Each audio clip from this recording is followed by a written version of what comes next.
je vais appeler Vincent Thomas. Ah oui, désolé Vincent. Donc Vincent est un ancien collègue de BioAster. Et donc Vincent aujourd'hui est responsable du programme microbiote chez BioAster. Et avec Vincent, on interagit de plus en plus à BioAster, notamment dans le cadre d'un projet, le projet R&D Booster, qui a été accepté, qui est financé par la région, et aussi par BPI France, qui vient aussi valider la stratégie qu'on a depuis le début chez Gincovery. Et Vincent a été un très bon ambassadeur des outils qu'on met en place, de la plateforme auprès de la région pour aller décrocher ce projet. Et donc voilà, Vincent, je te laisse dire un mot. Merci Adama pour l'introduction. Donc effectivement, BioAster, je pense que en tant qu'acteur lyonnais, la plupart d'entre vous connaissez BioAster, l'Institut de recherche technologique, dont la vocation est vraiment de promouvoir les collaborations entre partenaires privés et académiques au sein de l'Institut pour essayer de développer, de dérisquer la recherche en infectiologie. Alors on a 4 grands programmes qui sont les antimicrobiens, le diagnostic des vaccins et le microbiote, dont je suis effectivement responsable.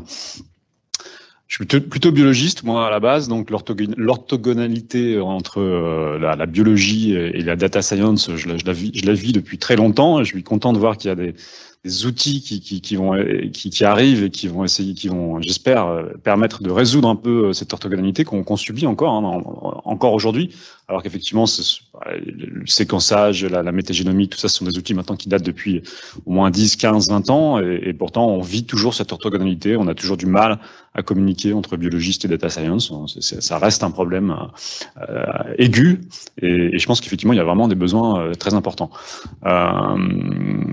Qu'est-ce que je pourrais dire d'autre? Je pense que l'approche qui semble être présentée là par Gincovery, de commencer plutôt par des thématiques de bioproduction, finalement sur des micro-organismes un petit peu isolés, c'est une approche très prometteuse parce qu'on sent aussi qu'il y a un grand besoin dans ce domaine-là. On a à la fois de la bioproduction un peu, je dirais, classique de bactéries, en ce qui concerne le microbiote, de bactéries probiotiques, donc des bactéries qu'on connaît assez bien, dont les génomes sont connus, pour lesquels on a beaucoup de données et pour lesquels il y a un intérêt des industriels à essayer d'avoir justement des modèles in silico qui permettent de prévoir le comportement de ces bactéries déjà assez connues en fonction des conditions de fermentation, en fonction des événements durant la fermentation, afin vraiment d'optimiser les procédés de fermentation. On voit arriver aussi de plus en plus des bactéries issues de la recherche sur le microbiote, donc des bactéries nouvelles, des espèces bactériennes nouvelles, moins connues, pour lesquelles on a moins de données, donc des bactéries commensales type, alors je sais pas si Akkermansia, Faecalibacterium, il y a tout un tas de sociétés maintenant qui essayent de développer ces nouvelles espèces comme probiotiques de nouvelle génération. Là, généralement, c'est souvent très complexe. On a des bactéries dont on connaît assez mal les comportements, dont on cherche à optimiser la production.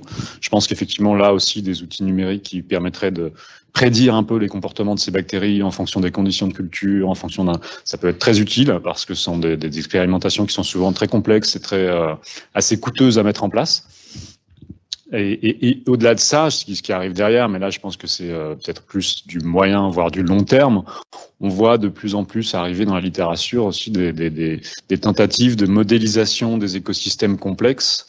Et ça, c'est un peu le Graal, effectivement, puisque de plus en plus aussi, on réfléchit à ces écosystèmes complexes comme des leviers d'action en santé humaine, en santé animale, dans l'environnement. C'est un peu une thématique un peu One Health, comme on dit maintenant, pour employer les mots un peu à la mode. Et effectivement, là, on peut imaginer que d'ici 10, 15, 20 ans, je ne sais pas, mais j'ai un peu de mal à évaluer le temps que ça va prendre, mais qu'on puisse arriver à mettre en place des modèles extrêmement complexes dans lesquels on intègre à la fois des écosystèmes très complexes, des interventions, enfin des impactants extérieurs sur ces écosystèmes, et qu'on arrive à tirer le meilleur parti de tous ces écosystèmes, de toute cette biologie qui est à notre disposition, mais qu'on a encore beaucoup de mal à comprendre et à maîtriser. Voilà. Je peux te dire un mot aussi sur la collaboration qui va démarrer avec Grincell. Pour revenir sur ce que je disais au départ, sur la bioproduction, on a effectivement la chance d'avoir une collaboration qui va démarrer avec Grincell sur l'optimisation justement des conditions de fermentation de souches d'intérêt. Donc via la mise au point de modèles in silico par Gincovery. Donc c'est un projet qui est financé par la région et qui est vraiment, je pense, un étendard de ce qu'on va pouvoir faire avec ce type d'outils. Oui, et ce qui est important, on est sur vraiment des enjeux de fiabilisation de la production chez les CDMO, qui sont des acteurs très difficiles à toucher pour des startups. Et ça, c'est aussi pour ça que la problématique, quelque part, a été comprise en fait par Greencell, la SIA qui est là. Et ce projet, ce qui est important, c'est qu'il va être un peu complémentaire au projet qu'on fait aussi avec le LAGEP, le PlusAlice, qui est sur le contrôle des bioprocédés. Donc, on va aller sur des algorithmes de machine learning pour aller suivre les trajectoires de production afin d'anticiper notamment des déviations sur les chaînes de production. Et pour cela, on a besoin de Constelab, des données, de la base de données qui est derrière, des jumeaux numériques qu'on a positionnés déjà en bioingénierie, avant d'aller progressivement sur ce segment de la bioproduction. Merci beaucoup, Vincent. Merci, Adama.